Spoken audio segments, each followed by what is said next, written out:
नमस्कार छात्रों, जय हिंद, वंदे मातरम। आज हम आप लोगों के लिए लेकर आए हैं कक्षा 10 के गोधूली पुस्तक चैप्टर नंबर 6 और उस चैप्टर का नाम है बहादुर, जिसके लेखक है अमरकांत। आज बहादुर चैप्टर के हम लोग प्रश्न उत्तर को समझने का प्रयास करेंगे। यह सब्जेक्टिव प्रश्न उत्तर बहुत ही वीवीआई है, तो मैं आपसे अनुरोध करना चाहूँगा कि जो भी छात्र हैं अपने छात्रों के ग्रुप में और अपने दोस्तों को अवश्य शेयर कर दें। चलिए बिना समय गंवाए शुरू करते हैं। पहला क्वेश्चन, लेखक को ऐसा क्यों लगता है कि जैसे उस पर एक भारी दायित्व आ गया है। लेखक के घर में ऐसा वातावरण उपस्थित हो गया था कि जैसा लगता था कि लेखक को अब नौकर रखना बहुत ज़रूरी हो गया है। मतलब कि लेखक को ऐसा क्यों लगता है कि उनकी जैसे उस पर एक भारी दायित्व आ गया है, उस पर एक बहुत बड़ी विकट समस्या आ गई है, तो वह ऐसा उसको क्यों लगता है। तो लेखक के घर में ऐसा वातावरण उपस्थित हो गया था कि जैसा लगता था कि लेखक को अब नौकर रखना बहुत ज़रूरी हो गया है।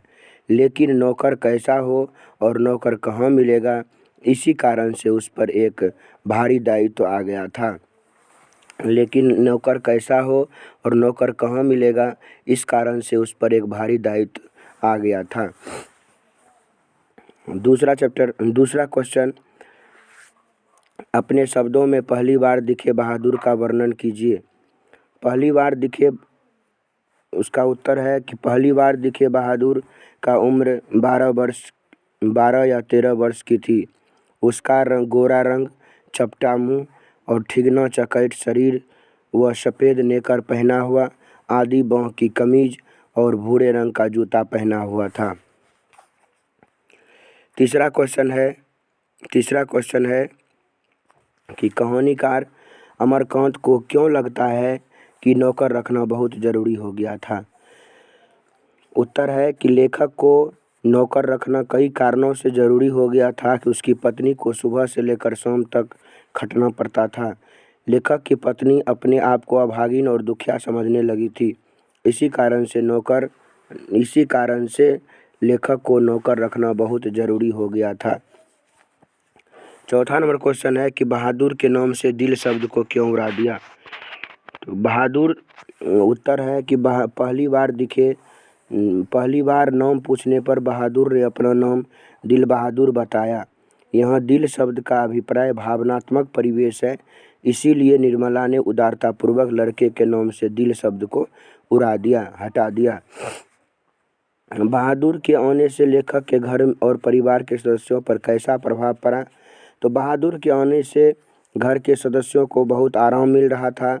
घर खूब साफ और चिकना रहता था, सभी के कपड़े साफ दिखाई देते थे और निर्मला की तबीयत काफ़ी सुधर गई थी। तो बहादुर के आने से घर के सदस्यों को आराम मिल रहा था, घर खूब साफ और चिकना रहता था, सभी के कपड़े साफ दिखाई देते थे और निर्मला की जो तबीयत थी वो काफ़ी सुधर गई थी। छठा नंबर क्वेश्चन है कि बहादुर अपने घर से क्यों भागा था।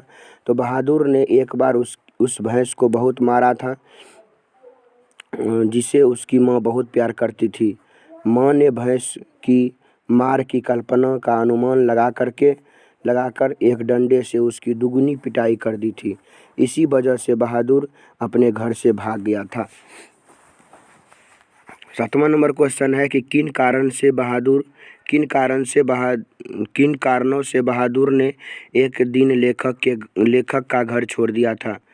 तो लेखक के घर में प्रारंभ में बहादुर को अच्छा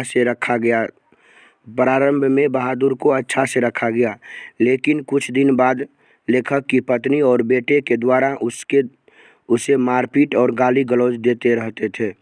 और उसके बाद रिश्तेदार के झूठे आरोप लगने के बाद लेखक ने भी उसे मारा। बार बार प्रताड़ित और मार खाने की वजह से बहादुर एक दिन अचानक लेखक का घर छोड़ दिया। आठवां नंबर क्वेश्चन है कि घर आए रिश्तेदार ने कैसा प्रपंच रचा और उसका क्या परिणाम निकला। तो लेखक के घर आए रिश्तेदार ने अपनी झूठी प्रतिष्ठा कायम रखने के लिए चोरी का प्रपंच रचा।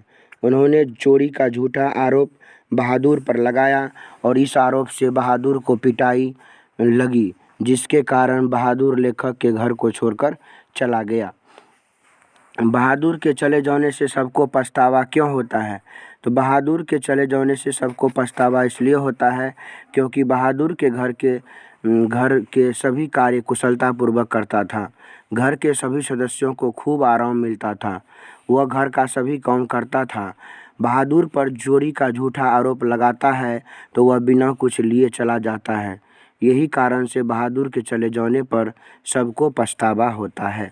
यह 9 क्वेश्चन बहुत ही वीवीआई क्वेश्चन था, इसीलिए मैं आपसे आग्रह करना चाहता हूं कि जो भी इस वीडियो को देख रहे हैं उनसे आग्रह है कि आप इस चैनल को अवश्य सब्सक्राइब कर लें और वीडियो को अपने दोस्तों के साथ और अपने ग्रुपों में अवश्य शेयर करें। धन्यवाद।